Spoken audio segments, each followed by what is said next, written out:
चलिए ज्योग्राफी में हम एक कदम और आगे बढ़ते हैं। देखिए हम अर्बनाइजेशन में लास्ट फेजेस में चल रहे हैं।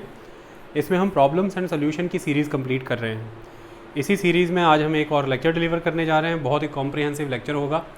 बहुत सारी चीज़ें आपको इंटरकनेक्टेड सी नज़र आएंगी एक दूसरे के साथ। फिर इसके अंदर कुछ टॉपिक्स हैं, जैसे आज चैप्टर की मर्यादा से तो मैं डिलीवर कर दूंगा, लेकिन क्योंकि मैं ये जानता हूँ कि प्रेजेंट सोसाइटी और फ्यूचर वर्ल्ड किन प्रॉब्लमों से सफ़र कर रहा है, इसके लिए यूपीएससी का टारगेट एरिया भी वही है। तो ऐसे में उन चीज़ों के ऊपर हमारे इंडिविजुअल लेक्चर्स आएंगे आने वाले दिनों में, और वो भी ह्यूमन ज्योग्राफी के ही सेक्शन में आएंगे। तो एक एक पॉल्यूशन, एक एक अर्बन प्रॉब्लम के ऊपर इंडिविजुअल लेक्चर आएगा, चाहे फिर वो सॉलिड वेस्ट मैनेजमेंट है, चाहे मेडिकल वेस्ट मैनेजमेंट है, चाहे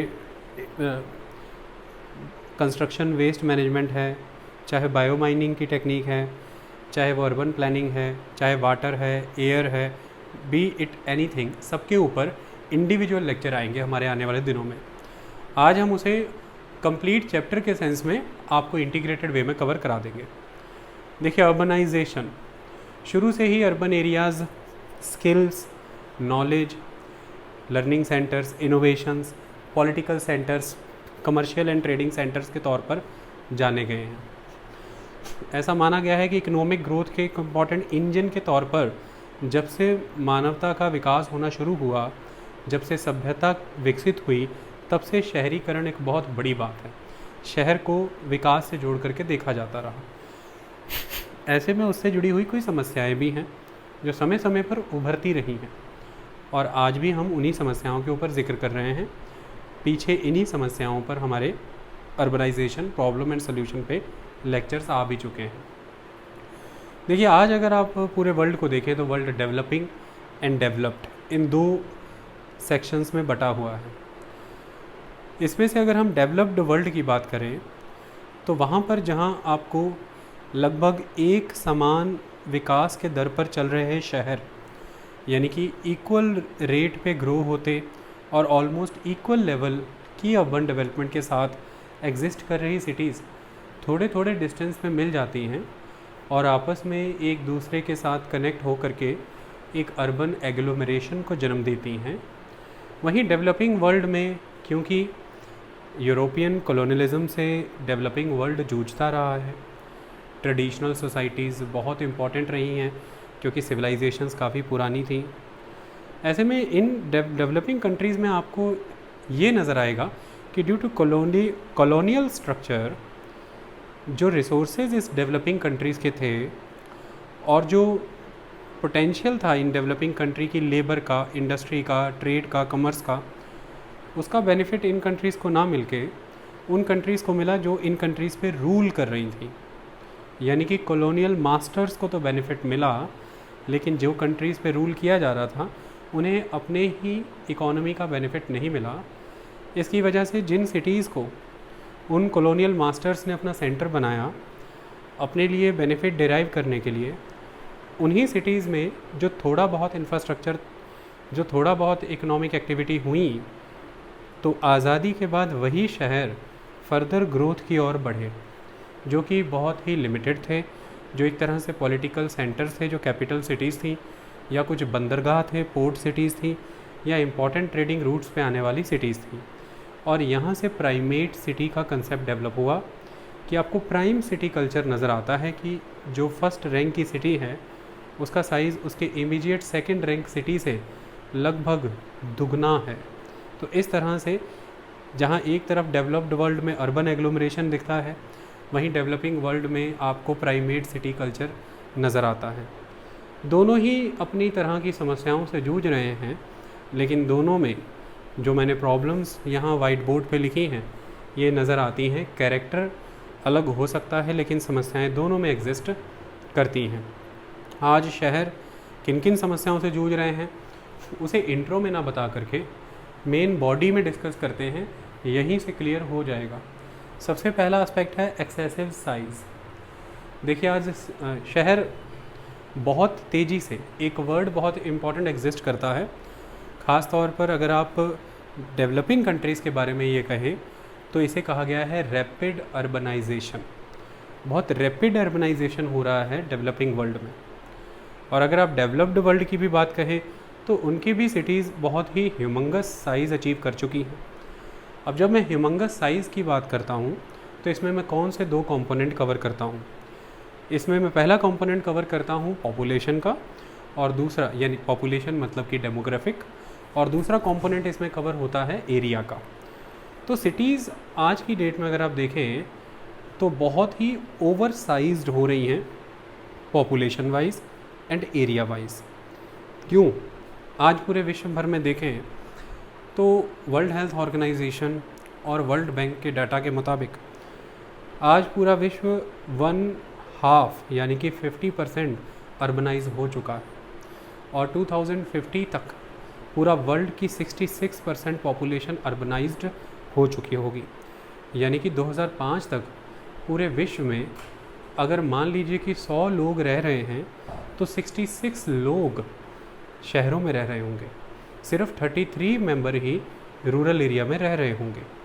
ऐसे में इतनी बड़ी शहरी जनसंख्या को जो कि एग्रीकल्चरली अनप्रोडक्टिव होगी, उसे एग्रीकल्चरल सपोर्ट प्रोवाइड करना, अदर रॉ मटेरियल प्रोवाइड करना, ये एक बहुत बड़ा चैलेंज है। वो बाद में बात करेंगे। लेकिन दूसरी बात, आज ही अगर हम भारत की बात करें तो विद 32% पॉपुलेशन हमारे शहरों में पानी नहीं है, बिजली की कमी है, हवा शुद्ध नहीं है, इमरजेंसी डिक्लेयर करनी पड़ती है, मेडिकल स्कूलों में छुट्टियां देनी पड़ती हैं, सैनिटेशन के प्रबंध नहीं हैं, वेस्ट डिस्पोजल मैकेनिज़्म वर्क नहीं कर रहा है।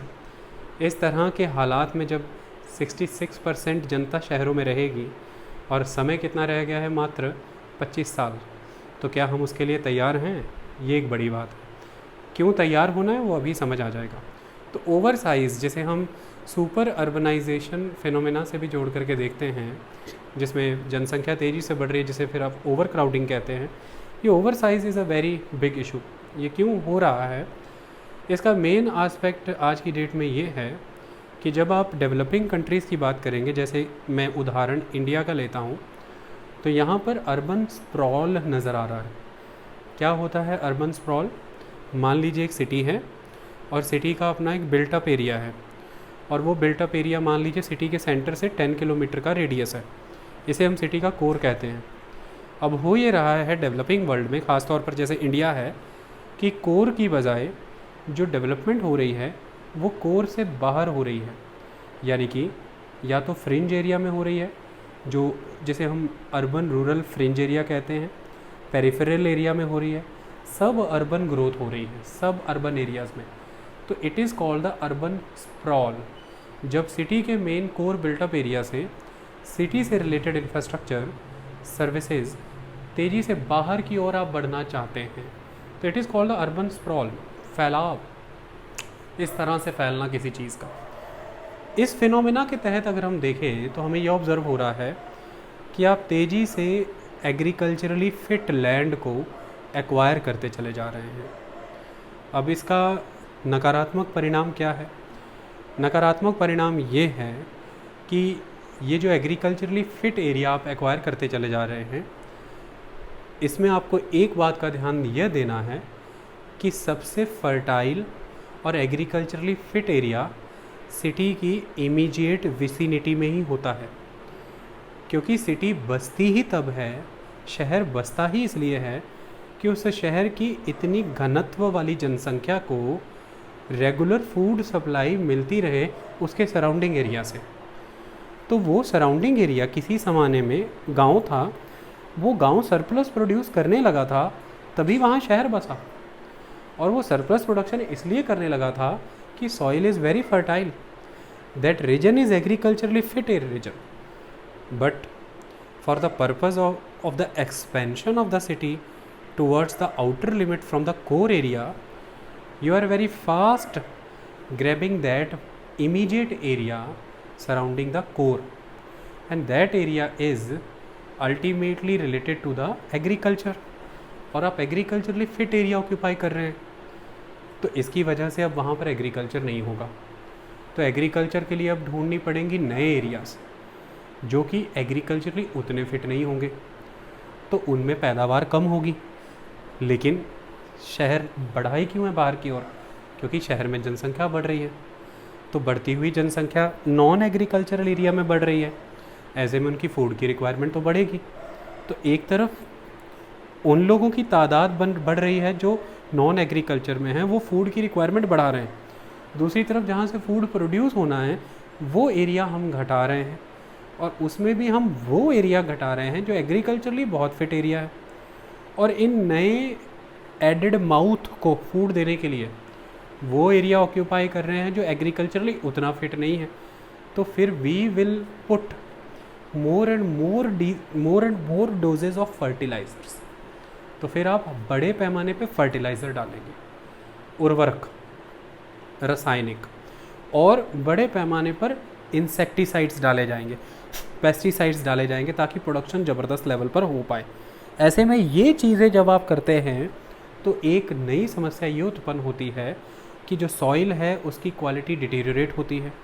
जब यहाँ पर वर्षा होती है तो उस पानी के साथ वही फर्टिलाइज़र और वही पेस्टिसाइड्स घुल करके आसपास के तालाबों में, आसपास की नदियों में जाते हैं, और इसी शहर के लिए जो पीने लायक पानी है उसे कंटेमिनेट करते हैं। पानी के साथ साथ एयर क्वालिटी के ऊपर भी इसका इम्पैक्ट पड़ेगा। यही फर्टिलाइज़र्स, यही पेस्टिसाइड्स जब हवा के कणों के साथ मिलेंगे तो आपकी हवा को भी दूषित करेंगे। तो अर्बन एरियाज़ इस तरह की समस्याओं से जूझता रहता है। इन पे हमारे डिटेल में लेक्चर हैं, वो इंडिविजुअली आगे दिनों में आ जाएंगे। इसके अलावा एक्सेसिव साइज़ के और क्या नकारात्मक असर होते हैं? देखिए, सबसे बड़ी बात यह है कि एक्सेसिव साइज़ ग्रोथ हो क्यों रही है। जो कोर एरिया है सिटीज़ के, वहाँ पर ज़मीन महंगी है, आपकी लेने की कैपेसिटी नहीं। पहला कारण ये है कि आप पेरिफेरल रीजन की तरफ आते हैं, वहाँ पे ज़मीनें रिलेटिवली कोर एरिया के कंपैरेटिवली सस्ती होती हैं। पेरिफेरल एरिया में आप आ नहीं सकते थे अगर ट्रांसपोर्ट एंड कम्युनिकेशन का डेवलपमेंट ना होता। तो शहरों के बढ़ने के साथ एक चीज़ ये होती है कि ट्रांसपोर्ट एंड कम्युनिकेशन नेटवर्क बढ़ते हैं। इसकी वजह से आप डेली लेवल पर ईज़िली कम्यूट कर सकते हैं पेरिफेरी से कोर एरिया की तरफ। और ट्रांसपोर्ट एंड कम्युनिकेशन के नेटवर्क के बढ़ना ही इंफ्रास्ट्रक्चर का बढ़ना है, और इंफ्रास्ट्रक्चर की बढ़ोतरी के लिए ज़मीनें ग्रैब की जाती हैं। तो ये भी एक आधार है कि बड़े स्तर पर एग्रीकल्चरली फिट लैंड जो है वो इन ट्रांसपोर्ट एंड कम्युनिकेशन के नेटवर्क की ग्रोथ के लिए तेज़ी से ग्रैब किया जा रहा है। इसका भी एक नकारात्मक प्रभाव उन शहरों के ऊपर ही पड़ेगा। तीसरा इम्पॉर्टेंट आस्पेक्ट, जब भी शहर का विकास होना शुरू होता है, स्पेकुलेशन साथ में ही विकसित होती हैं। जो रियल एस्टेट होल्डर हैं उनका पर्पज़ ये रहता है कि स्पेकुलेट किया जाए, और उस स्पेकुलेशन के दम पर शहर से बाहर निकल कर के ज़मीन खरीदी जाए और लोगों को उन ज़मीनों की तरफ मोटिवेट किया जाए। आज मैं जालंधर का ही उदाहरण लेता हूँ। कई 100 एकड़ ज़मीनें बाउंड्री वॉल करके छोड़ी हैं पिछले 15 सालों से। ना तो वहाँ पर फ्लैट्स बने, ना वहाँ पर घर बने। सही मायने में ये क्या था? ये स्पेकुलेशन था। और इस स्पेकुलेशन के तहत क्या हुआ? इस स्पेकुलेशन के तहत हुआ ये कि 10 से 15 साल बीत गए। वो लैंड जो ऐसा पास्चर लैंड यूज़ हो सकता था, किन के लिए? चरवाहों के लिए। वो लैंड जो एग्रीकल्चरली यूज़ हो सकता था, वो लैंड जो एक तरह से पॉन्ड्स या लेक्स के लिए यूज़ हो सकता था, वो लैंड जो वाटर इनफिल्ट्रेशन के लिए यूज़ हो सकता था, यानी कि वर्षा का पानी ज़मीन में रिस करके अंदर जा सकता था, वो सारे लैंड को बदल के रख दिया। तो जब हम एक्सेसिव और ओवर साइजिंग करते हैं सिटी की, तो हम लैंड यूज़ चेंजेस करते हैं। लैंड यूज़ का यहाँ पे मतलब क्या है? लैंड यूज़ का मतलब यहाँ पर ये होता है कि वहाँ पर 2 चीज़ों को आप ऑब्ज़र्व करेंगे। पहला, लैंड कवर क्या है। दूसरा, उस लैंड कवर में अब आपने कौन सी एक्टिविटी करके क्या चेंजेस किए हैं। तो लैंड यूज़ प्रैक्टिस में 2 चीज़ें आती हैं, land cover and land activities. जैसे जो नॉन अर्बन एरिया होगा, वहाँ पर जब आप लैंड यूज़ देखेंगे तो लैंड कवर के हिसाब से देखेगा कि वहाँ पर या तो पास्चर लैंड है, ग्रास लैंड वगैरह है, या एग्रीकल्चर लैंड है, या फॉरेस्ट है, या कोई रिवर या लेक है या पॉन्ड है। लेकिन अब जब यहाँ पर आप अर्बन एक्टिविटी करेंगे तो लैंड यूज़ के माध्यम से लैंड कवर बदल जाएगा। क्या हो जाएगा? Schools, colleges, railway, roadway, malls, factories, इसे कहते हैं अर्बन डेवलपमेंट, अर्बन इंफ्रास्ट्रक्चर। और ये किस तरह से आया? लैंड यूज़ चेंजेस के माध्यम से। तो अब हो ये रहा है कि जब आप ओवर साइजिंग की तरफ जाते हैं, आप तेज़ी से non urban land use practices को अर्बन लैंड यूज़ प्रैक्टिसेस में बदलते हैं। इसकी वजह से वो जो non urban land use practices से जुड़े सेगमेंट थे, आप उन सेगमेंट को भी एक तरह से हार्म करते हैं। किसान था, मछुआरा था, फिशरमैन था, बड़े पैमाने पर पेस्टोरलिस्ट थे, ग्रेजर्स थे, और इकोलॉजी थी। आपने इन चारों चीज़ों को एक साथ प्रभावित किया just for the sake of speculation. और ये क्यों होता है? हमेशा कोर एरिया से बाहर की ओर क्यों जाना होता है? और ये डेवलपिंग नेशन में इतना ज़्यादा क्यों होता है?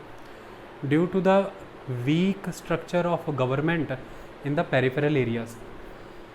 वहाँ पर लोकल गवर्नमेंट सिस्टम कमज़ोर पड़ जाता है। You can easily grab land from the farmer. दो तरीके अपनाए जाते हैं, या तो उसे लालच दिया जाता है, ल्यूक्रेटिव ऑफ़र, या ज़बरदस्ती धमकाया जाता है और ज़मीनें खाली करवा ली जाती हैं कब्ज़ेदारों को ज़मीनों पे बैठा करके। और ये बड़ी बड़ी यूनिवर्सिटीज़ भी करती हैं, जबरन किसानों की ज़मीनें हथियानों का काम यहाँ पर होता है। अब ऐसे में जब आपने ये प्रक्रिया की तो इसका पर्पज़ क्या था? औने पौने दाम में वहाँ पर ज़मीन आपने ले ली, क्योंकि कानून के नियम वहाँ पर कमज़ोर हैं, क्योंकि लोकल गवर्नमेंट सिस्टम वीक है। और ऐसे में आप क्या करेंगे कि वो ज़मीन से जो ज़मीन की कीमत आपने दी है, स्पेकुलेशन आपने इतनी कर दी है कि बिना कुछ बिल्डअप किए ही वहाँ पर, विदाउट बिल्डअप, आप उस ज़मीन की कीमत निकाल लेंगे एडवांस बुकिंग्स के माध्यम से। और वो लिए हुए पैसे से आप कोई डेवलपमेंट नहीं करेंगे, फर्दर लैंड परचेज़ करेंगे। जो धंधा, गोरख धंधा पंजाब में भी चल रहा था लंबे समय से, फर्दर लैंड परचेज़ करेंगे। इससे नुकसान किनका हो रहा है? उनका भी नुकसान हो रहा है जिन लोगों ने उस सेटलमेंट में आके बसना था कोर एरिया से।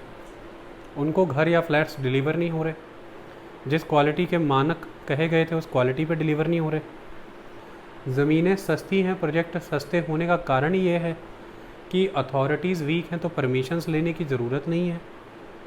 लैंड एग्रीमेंट बहुत ही लो क्वालिटी के, यानी कि किसान से ज़मीन के कागज़ अभी रजिस्ट्री कराई नहीं है, सिर्फ अटॉर्नी कराई है। अटॉर्नी के दम पर ही आपने सारी ज़मीन बदल के रख दी। इसका लाभ आपने उठाया। Water, street lights, road, sanitation कुछ नहीं दिया, कॉलोनी नाम दे दिया कि कॉलोनी काट दी। और ये सब देते तो आपका खर्चा आता तो सिटी की क्वालिटी बढ़ती, लाइफ बढ़ती। और ऐसा खर्चा देने के लिए आप इतना बड़ा इन्वेस्टमेंट और प्रोजेक्ट लगाते, तो फिर आप ये देखते कि इतना प्रोजेक्ट, इतना इन्वेस्टमेंट करके तो सिटी के कोर एरिया में भी हो रहा है डेवलपमेंट, मुझे पेरिफेरी की जाने की और क्या ज़रूरत है? तो फिर अनड्यू लैंड ग्रैबिंग नहीं होती। कोर एरिया में ही रेनोवेशन होता या अर्बन रीन्यूएबल होता, वहीं पर घर, कोठियाँ पुराने जो हो गए हैं, या तो उन्हें डेमोलिश किया जाता या उनको रिन्यू किया जाता, वहीं पर फ्लैट सिस्टम कुछ डेवलप हो जाता। लेकिन ये डेवलपिंग कंट्री में सिस्टम एग्जिस्ट कर रहे हैं, अनपढ़ता एग्जिस्ट कर रही है, लोकल सिस्टम वीक है, स्पेकुलेशन बहुत स्ट्रॉन्ग है। इनके कारण से आप बाहर की ओर बढ़ रहे हैं। अगला इम्पॉर्टेंट कारण, जो लंबे समय से अब कोर एरिया में रह रहे लोग हैं, जिन्होंने अर्बनाइजेशन का फ़ायदा उठा लिया था, उन्हें अब उन तरह की सुविधाएं चाहिए जो सुविधाएं डेवलप्ड वर्ल्ड के लग्जरी सेक्शन लेते हैं, एफ्लुएंट सेक्शन लेते हैं। उन्हें क्लब सिस्टम चाहिए, उन्हें स्पोर्ट्स एक्टिविटीज़ करनी है, उन्हें बहुत ही ओपन, बहुत ही बड़े साइज़ के स्कूल्स, कॉलेजेस चाहिए, और इसके लिए चाहिए बहुत ह्यूमंगस लैंड।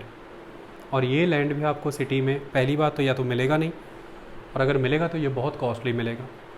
ऐसे में फिर उन्हीं नर्म कानूनों का इस्तेमाल उठाना कि इमीडिएटली लैंड यूज़ चेंज करा देंगे, ज़मीनें औने पौने दाम पर ले लेंगे और फिर वहाँ पर जा कर के प्रोजेक्ट लगा लेंगे। तो आप देखेंगे जालंधर में ही सभी बड़ी यूनिवर्सिटीज़, स्कूल्स, कॉलेजेस आपको एकदम बाहर इलाकों में मिलेंगे, किसी न किसी विलेज एरिया के क्लोज, और वहीं पर नई कॉलोनियाँ कटी हुई मिलेंगी।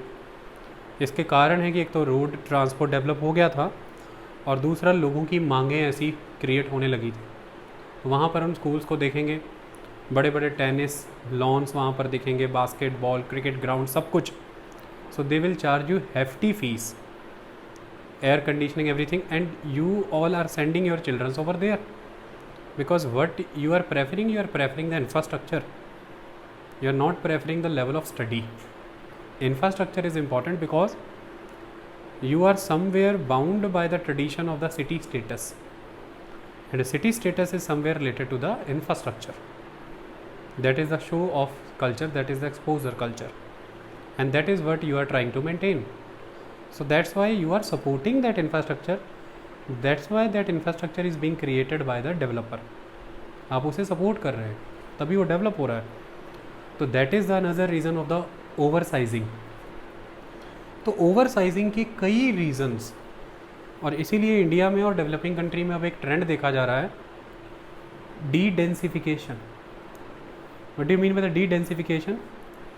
ओवर साइजिंग होने का एक कारण होना चाहिए था कि भाई सिटी में पर स्क्वायर किलोमीटर में लोग बहुत बढ़ रहे हैं, तो डेंसिटी बहुत बढ़ रहा है, घनत्व बहुत बढ़ रहा है. लेकिन अब नोटिस ये होने लगा है कि या तो डेंसिटी स्टेगनेंट है या डेंसिटी घट रही है. क्यों?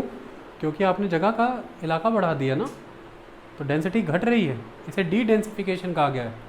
ये भी हमने डेवलपिंग कंट्री में और ख़ास तौर इंडिया में नोटिस किया है. इसका मतलब ओवर साइजिंग की तरफ आप जा रहे हैं. तो over sizing is a very big urban problem now a days. इसका कारण, जब आप बाहर की ओर एक्सपेंड होते हैं, ऐसे में आपको ये देखना होता है कि आपकी गवर्नमेंट के पास रिसोर्सेज कितने हैं, फंड्स कितने अवेलेबल हैं, और उन रिसोर्सेज और फंड्स के बेसिस पर क्या वो इतनी बेसिक अम्यूनिटी उस आउटर एरिया को प्रोवाइड कर सकते हैं कि जो लोग वहाँ पर जा कर के बसेंगे उनके पास हर तरह से वो वाटर, वो सैनिटेशन, वो health, school, waste disposal facilities, electricity facilities, security, road transport infrastructure सब होगा. अगर वो नहीं होगा तो फिर क्वालिटी ऑफ लाइफ नहीं है. And what is the purpose of the urbanization? Urbanization is related to the growth of economy. And what do you mean by the economic growth? The purpose of economic growth is to uplift you from the deplorable condition. And what do you mean by the deplorable condition? Where basic amenities are lacking, like the sanitation, like housing, like health, water, air, security, law and order. तो यही चीज़ें वहाँ पे missing होंगी. Law and order problem will be there. Health and sanitation issues will be there. Water sewerage system, sanitation system problem will be there. Lack of transportation will also be there. When I am talking about कि lack of transport and communication बढ़ जाता है ना, मतलब connectivity links बढ़ जाते हैं. But you will observe the absence of public transport. Public transport का absence नज़र आएगा आपको. Private vehicular system will support the urban sprawl. Private vehicle सबके आ जाएंगे, but not everyone is capable to support the private vehicle. And that is the another problem of the urbanization nowadays, कि private vehicle system is problem of the vehicular emission, and that vehicular emission is responsible for the polluted air and the global warming. Why we are dealing with the private vehicles? Because the government infrastructure is lacking to provide the public transport system. Why? Because according to the capacity of the city, we are exaggerating our areas. City का capacity उतना नहीं है और उसकी limit से कहीं आगे बढ़ रहे हैं. ऐसे में सिटी एडमिनिस्ट्रेशन वो नहीं प्रोवाइड कर पा रही जो आपको चाहिए. और ऐसे में इन एरिया में सेप्टिक टैंक बनाए जाएंगे, वेस्ट डिस्पोजल प्रॉपर नज़र नहीं आएगा आपको उस लेवल पर, और जगह जगह पर सीवरेज निकला हुआ नज़र आएगा, कहीं पर ड्रेनेज नहीं होंगे और बीमारियों के घर बनेंगे. थेफ्ट के, लूट मार के, वायलेंस के केसेस आपको यहाँ पर दिखेंगे क्योंकि लॉ एंड ऑर्डर की कमी नज़र आएगी। तो ये over sizing issue is very very important nowadays related with urbanization. ये बहुत सारी चीज़ों को नुकसान कर रहा है।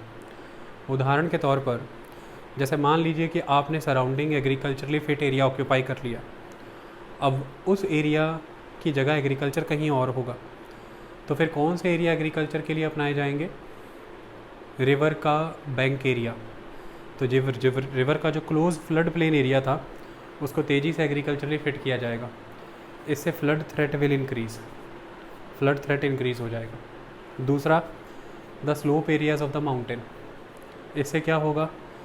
The slope areas of mountain they are fully covered with the trees. तो फिर आप ट्रीज़ क्लियर करके वहाँ फार्मिंग करेंगे तो सॉइल इरोजन के केसेस बढ़ जाएंगे वर्षा होने पर, और उससे क्या होगा? लैंडस्लाइड्स तो होंगे। दूसरी समस्या है कि जो वाटर है उसमें सेडिमेंट का फ्लो बढ़ जाएगा। इससे रिवर का, लेक का, रेजरवायर का, पॉन्ड का जो तल है उस पर मिट्टी जम के उसका स्तर ऊंचा हो जाएगा। इससे इन रिवर चैनल्स की, पॉन्ड की, लेक की वाटर होल्डिंग कैपेसिटी घट जाएगी। इससे flash floods problem will be there. तो आज की डेट में हम जिन चीज़ों से जूझ रहे हैं वो क्या है? इस ओवर साइजिंग की वजह से क्या हो रहा है? Metallic structure will be there, construction, asphalt, the hard construction. इससे क्या होगा? वर्षा होने से क्या होता है? फिर छत है, बरांडा है, सड़क है, सब कवर्ड है, तो वर्षा का पानी नीचे इम्परमिएबल सिस्टम है, क्योंकि सतह जो है वो इम्परमिएबल है अब, तो वर्षा का पानी ज़मीन के अंदर नहीं जा पाएगा। इसकी वजह से वो तेज़ी से बह करके आसपास के नाले नदी में गिरेगा, और नाले नदी में इतना बड़ा फ्लो एकदम से आ जाने की वजह से you will observe urban flooding is a very big problem nowadays. Why? Because you are covering the area, you are increasing the area of the city towards the outer limit, so there is a growth of oversized cities. So oversizing is not good. Why? Because आपके resources भी उतने grow होने चाहिए, land use का particular use होना चाहिए। सिर्फ speculation के लिए, सिर्फ for the purpose of luxury, affluence, for the purpose of growing your infrastructure, your school, college, university, you are simply grabbing the land for the future developments, 600 acres, 700 acres. So this is not the system, because that land can be used by the government for the development of housing facilities or something else. और आप कहेंगे कि कौन सा ज़बरदस्ती खरीदा जा रहा है? किसान खुद ज़मीन बेच रहा है क्योंकि किसान को मौका मिल रहा है। वो किसान ज़मीन इसलिए बेच रहा है क्योंकि स्पेकुलेशन की वजह से ज़मीनों की कीमतें बहुत चढ़ा दी गई हैं। ये पहली बात। और दूसरी बात, किसानों को फसलों की कीमतें अच्छी नहीं मिल रही, क्रॉप इंश्योरेंस नहीं मिल रही, खेती बाड़ी उतनी प्रॉफिटेबल और ल्यूक्रेटिव उन्हें नहीं नज़र आ रही, और उनके बच्चों को स्किल डेवलपमेंट, अच्छी शिक्षा और रोज़गार नहीं मिल रहा, इसलिए फिर वो ज़मीन बेच रहा है। ये एक बड़ी चीज़ है। ये सब अगर सुधार दिया जाए तो किसान ज़मीन नहीं बेचेगा। तो बशर्ते कि इस तरफ को हम जाएं कि किसान तो बेच रहा है इसलिए लोग खरीद रहे हैं, हमें समझना पड़ेगा कि ये समस्या जुड़ी है शहरीकरण से, और ये है एक तरह का माफिया। तो excessive size of the city is a very very big problem, so we have to deal with that. ये डेवलपिंग कंट्री की समस्या नहीं है, it is related with the developed countries also. जो आज यहाँ पर हो रहा है किसी वक्त वो वहाँ पर हुआ था, और आज वो हमें नज़र आ रहा है, क्योंकि वहाँ पर तो ये कंसेप्ट इस्टेब्लिश्ड हो चुका है ओवर साइजिंग का। और ओवर साइजिंग के कॉन्टेक्स्ट में जो सब अर्बनाइजेशन आज डेवलपिंग कंट्रीज़ देख रही हैं, डेवलप्ड कंट्रीज़ ने वो कब का देख लिया था। आज यहाँ पे प्राइमेट सिटी से हम धीरे धीरे अर्बन एग्लोमरेशन की तरफ जा रहे हैं, मने की कॉनरबेशन, मेगालोपोलिस एरिया। ये मेगा सिटी कल्चर तो डेवलप्ड कंट्रीज़ ने कब का देख लिया है। तो what we are developing, we are simply creating urban sprawls, and with that urban sprawl there will be amalgamation of 1 2 3 4 more cities. Then there will be creation of the conurbation, and that conurbation we can call it the megalopolis system, and that megalopolis you can call the hyper urban area. सो इस तरह से आप एक विकास की ओर बढ़ रहे हैं, ये ठीक नहीं है, जबकि डिसेंट्रलाइज्ड ग्रोथ होना चाहिए। एक्सेसिव साइज़ की बजाय हमें उनसे लोअर रैंक्स के सिटीज़, टाउन्स और रूरल एरिया का डेवलपमेंट करना चाहिए, जिसकी वजह से माइग्रेशन कम हो, ओवर क्राउडिंग कम हो और डेवलपमेंट, इन्वेस्टमेंट और इंफ्रास्ट्रक्चर डिसेंट्रलाइज्ड वे में डेवलप हो, जिससे फिर अगर 60% पॉपुलेशन अर्बन हो भी गई तो कोई फ़र्क नहीं पड़ेगा, क्योंकि अभी भी तो 68% पॉपुलेशन इंडिया की रूरल है। वो इसलिए फ़र्क नहीं पड़ रहा है क्योंकि रूरल एरिया रूरल है, ग्रामीण क्षेत्र ग्रामीण है और जनसंख्या भी ग्रामीण है। तो आप इंसान हैं और इंसान घर में रहता तो घर भी है, शेर घर में नहीं रहता और इंसान पिंजड़े में भी नहीं रखे जाएंगे। ऐसे में 66% अर्बन क्रिएट कर ले, उधर से अर्बनाइजेशन नहीं उस लेवल की। तो अगर डिसेंट्रलाइज्ड होगा तो फिर 60% हो भी जाए कोई बात नहीं, फिर हर रैंक की सिटी होगी और हर रैंक की सिटी में उस रैंक के मुकाबले का सारा इंफ्रास्ट्रक्चर, ग्रोथ पोटेंशियल, डेवलपमेंट सब कुछ एग्जिस्ट करेगा। तो फिर एक्सेसिव साइज़ की तरफ नहीं जाएंगे, ये तभी होगा। तो इस दिशा में हमें आना है, ये एक इम्पॉर्टेंट चीज़ है। अगर तो हमें नेचुरल रिसोर्सेज प्रोटेक्ट करने हैं, एनवायरमेंटल डिग्रेडेशन को कंट्रोल करना है, फार्मर के राइट्स को प्रोटेक्ट करना है, फूड सिक्योरिटी को प्रोटेक्ट करना है और इम्पॉर्टेंट आस्पेक्ट सिटी की बेसिक कम्युनिटीज़, सिटी के लॉ एंड ऑर्डर को मैनेज करना है। So we have to control this phenomena of over sizing city, excessive sizing city, so that is important. The next concept is the overcrowding. पानी पीना पानी। देखिए, ओवरक्राउडिंग एक अलग और बहुत बड़ी समस्या है। ये भी डेवलप्ड और डेवलपिंग कंट्री दोनों ही देशों से जुड़ी हुई समस्या है। What do you mean bye overcrowding? इसे दो साइंस में हमें समझना होता है, एक एब्सोल्यूट और एक रिलेटिव। एब्सोल्यूट सेंस का मतलब ये है कि जो कोई पर्टिकुलर एरिया है, उस एरिया के मुताबिक उसकी जनसंख्या का बहुत बढ़ जाना। मतलब सपोज़ कीजिए कि एक पर स्क्वायर किलोमीटर एरिया है और उस पर स्क्वायर किलोमीटर एरिया में पहले मान लीजिए 300 लोग हैं और वहाँ पर हो जाने 500 लोग, तो ये हो गया एब्सोल्यूट टर्म में। रिलेटिव सेंस का मतलब ये है कि एरिया भी वही है, लोग 300 ही हैं, लोग नहीं बढ़े, लेकिन हुआ ये है कि जितने इस रीजन की रिसोर्स ऑफ़र करने की पावर है, जितना इसका कैपेसिटी सिस्टम है, वो कैपेसिटी सिस्टम सिर्फ 200 लोगों को सपोर्ट कर सकता था, लेकिन है यहाँ पे 300। तो रिसोर्स कैपेसिटी के मामले में 100 आदमी ज़्यादा है, तो रिलेटिव सेंस में यहाँ पर ओवर क्राउडिंग है फिर, क्योंकि हर क्षेत्र का एक समर्थन स्तर होता है कि वो आपको कितना सपोर्ट प्रोवाइड कर सकता है। ऐसे में यहाँ पर दो चीज़ें क्लियर हो रही हैं कि ओवर क्राउडिंग को हम ज़मीन से जोड़ के भी देख रहे हैं, एरिया से भी, और ओवर क्राउडिंग को हम सर्विसेज से, फंक्शन से, सपोर्ट सिस्टम से भी जोड़ करके देख रहे हैं। ऐसे में अब हो ये रहा है कि जो इंडिया है और इंडिया जैसी बाकी डेवलपिंग कंट्रीज़ हैं, इनमें होती क्यों है ओवर क्राउडिंग? देखिए, होता ये है कि कोई पर्टिकुलर रीजन्स हैं, जिन रीजन में शुरू से ही इकोनॉमिक डेवलपमेंट हुआ, उन्हीं रीजन्स में गवर्नमेंट ने इन्वेस्टमेंट किया, और जहाँ पर गवर्नमेंट ने इन्वेस्ट किया है, जहाँ पर गवर्नमेंट के ऑफिसेज हैं, वहीं पर ट्रेड एंड कमर्स भी डेवलप हुआ, वहीं पर बिजनेस हाउसेज आए, बैंकिंग, इंश्योरेंस, फाइनेंशियल सेक्टर भी वहीं पर आए। इसकी वजह से वो रीजन जो हैं वो एक तरह के मैग्नेट के तौर पर डेवलप हो जाते हैं। रॉ मटेरियल भी वहीं आता है, प्रोसेसिंग भी वहीं होती है, डिस्ट्रीब्यूशन भी वहीं से होता है। तो इसकी वजह से बाकी क्षेत्र उतने विकसित हो नहीं पाते। ऐसे में लोग बड़े पैमाने पर बेहतर जीवन की कल्पना करते हुए better employment, better life in the context of civil amenities जैसे कि water, health, education, sanitation, better housing, इनकी उम्मीद में इन जगहों की ओर आते हैं। और प्लस क्योंकि आपके रीजन का उतना विकास ही नहीं हुआ, तो वहाँ पर आपको एम्प्लॉयमेंट अपॉर्चुनिटीज़ नहीं हैं, बेटर लिविंग स्टैंडर्ड नहीं है, और आगे बढ़ने का, फ्यूचर का कोई ग्रोथ का होप भी नहीं है।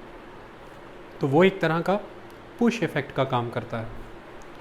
तो डेवलपिंग कंट्रीज़ में rural to urban migration is very very rapid because both aspects are working simultaneously. Push effect लग रहा है क्योंकि रूरल एरियाज़ में या स्मॉल टाउन्स में या स्मॉल सिटीज़ में वो अपॉर्चुनिटीज़ अवेलेबल नहीं हैं एजुकेशन के लिए, हेल्थ के लिए, एम्प्लॉयमेंट के लिए, रिक्रिएशन के लिए, जो उन बड़े शहरों की ओर हैं। तो आप इस पुश इफ़ेक्ट की वजह से बड़े शहरों के द्वारा लगाए जा रहे पुल इफ़ेक्ट के प्रभाव में इन बड़े शहरों की ओर आते हैं। तो माइग्रेशन इज़ वेरी स्ट्रॉन्ग। इसकी वजह से अब होता ये है कि इन डेवलपिंग देशों में मोस्टली शहरों की तादाद वो लोग तय कर रहे हैं, जनसंख्या का हिस्सा वो हैं जो पहले से ही इकोनॉमिकली वीक हैं, गरीब हैं। ऐसे में वो लोग आकर के इन जगहों में बस जाते हैं। जब अब ये वहाँ पर आकर के बसते हैं तो ये उस लेवल पर उस सिटी को अपनी कंजम्पशन से, अपने ख़र्चों से और अपनी इन्वेस्टमेंट से सपोर्ट नहीं कर पाते जितना ये उस सिटी से लेना चाहते हैं, जितना ये उस सिटी से लेना चाहते हैं। और सिटी में जो पहले से लोग बसे हुए हैं उन्होंने उस सिटी से वेल्थ जनरेट की है, उन्होंने वहाँ पर प्रॉपर्टी और एसेट्स एक्यूमुलेट करके रखे हुए हैं। इसकी वजह से उनके पास ऑलरेडी एक लेवरेजिंग पावर है, वो पहले से ही बेनिफिशियल पोजीशन पर खड़े। लेकिन आप जब वहाँ पर आए हैं तो हो क्या रहा है कि आप खुद ही आकर्षित हुए उस शहर की ओर, तो आप इस बात को प्रमाणित करते हैं कि उस शहर का मूल्य काफ़ी है। तो जब शहर का मूल्य है तो शहर में एग्जिस्ट कर रही सेवाओं का, वस्तुओं का और जितनी भी सुविधाएं हैं उनका भी मूल्य काफ़ी होगा। यानी कि घर भी महंगा होगा, ज़मीन बहुत महंगी होगी, बिजली महंगी होगी, पानी भी बिक रहा होगा, महंगा होगा, स्कूल, कॉलेज, यूनिवर्सिटी, हॉस्पिटल सब महंगा होगा। और आप आए हैं गरीब क्षेत्र से, गरीबी साथ में लेकर के, क्योंकि जो माइग्रेशन है वो गरीबों की अधिक है जो खुद पुल हो करके गए थे। ऐसे में आप इन सुविधाओं को उपभोग नहीं कर पा रहे हैं क्योंकि आप इन सुविधाओं का समर्थन मूल्य दे नहीं पा रहे हैं। तो ऐसे में सुविधाओं के कंपैरेटिवली आपकी परचेजिंग पावर बहुत पीछे रह जाती है। तो इसके लिए फिर वो जो सिटी की एक कैपेसिटी है आपको सर्विसेज ऑफ़र करने की, उसके अनुपात में आप बहुत अधिक हैं। तो ओवर क्राउडिंग एक सेंस में यहाँ पर काउंट हुई, और दूसरे सेंस में अब आपको रहना तो है वहाँ किसी भी तरह से, तो फिर आप क्या करते हैं, आप थोड़ी सी जगह में ही ज़्यादा लोग गुजारा करना चाहेंगे। थोड़ी सी ही जगह में ज़्यादा लोग हॉस्पिटलों में ठूस दिए जाएंगे, जनरल डब्बे में ज़्यादा लोग भरे मिलेंगे रेलगाड़ी के अंदर, सरकारी बसों के अंदर ज़्यादा लोग भरे हुए मिलेंगे आपको, सरकारी स्कूलों के अंदर ज़्यादा लोग भरे हुए मिलेंगे, सरकारी अस्पतालों के अंदर मिलेंगे। ऐसे में आप इन सर्विसेज को इस सेंस में भी ओवर क्राउड कर देते हैं। क्यों? क्योंकि आपके पास प्राइवेट सर्विसेज लेने की कैपेसिटी नहीं है, वो महंगे हैं। गवर्नमेंट इंफ्रास्ट्रक्चर उतना स्ट्रॉन्ग नहीं है क्योंकि यूज़र फीस चार्ज नहीं की जा पा रही है, गवर्नमेंट उस लेवल पर खर्चा भी नहीं कर पा रही है, और आप उस सर्विस को सपोर्ट करने लायक पे भी नहीं कर पा रहे हैं। तो ऐसे में आप सब जो जितनी लेवल की सर्विसेज अवेलेबल हैं उसी में ज़्यादा लोग गुजर बसर करना चाहते हैं। तो ओवर क्राउडिंग इस तरह से स्पेस की भी हो रही है, सर्विसेज की भी हो रही है। तो ये एक आधार है ओवर क्राउडिंग का। और तीसरा आधार है सही मायने में ही उस क्षेत्र के अनुपात में बहुत अधिक जनता का वहाँ आ जाना। तो ओवर क्राउडिंग के माध्यम से अगर आपको भारत का नज़ारा देखना है तो बड़ा आसान है, रेलगाड़ियाँ देख लेना, बसेस देख लेना। अक्सर आपने राजस्थान के क्षेत्र की या पीछे उत्तर प्रदेश की भी कुछ रेलगाड़ियाँ देखी होंगी, छतों पे भी लोग चढ़े हुए थे। बसेस देखी होंगी, लोग छतों पे लदे रहते हैं, रेलगाड़ी की पटरियों पर बैठे रहते हैं। इसका मतलब क्या है? ये ओवर क्राउडिंग है। दिल्ली ओवर क्राउडेड है, और ये ओवर क्राउडिंग ही एक नमूना है कि घर नहीं है लोगों के पास। लोग फुटपाथ के नीचे, फ्लाईओवर के नीचे, स्लम्स में, स्कैटर सेटलमेंट जिन्हें झोपड़पट्टी या झुग्गी झोपड़ी कहते हैं, यहाँ पर रहने के लिए मजबूर हो जाते हैं। नदियों के किनारे, गंदे नालों के किनारे, तालाबों के किनारे रहने को मजबूर हो जाते हैं। तो ओवर क्राउडिंग का यहाँ पर रीजनिंग ये है कि inequal development of the cities, कुछ सिटीज़ बहुत कमज़ोर हैं, कुछ काफ़ी विकसित हो गई। These inequal development of the regions, कुछ रीजन काफ़ी पिछड़े हैं, कुछ रीजन ज़्यादा डेवलप हो गए।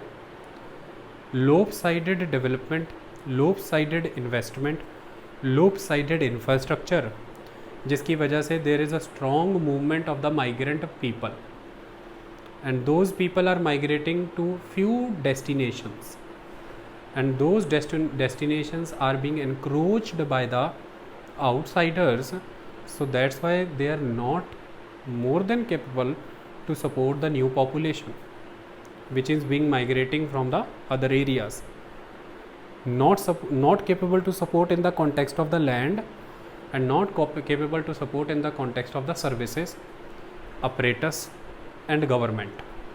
तो इन चीज़ों के क्षेत्रों में आप चोक्ड हैं, ओवर ऑक्यूपाइड हैं।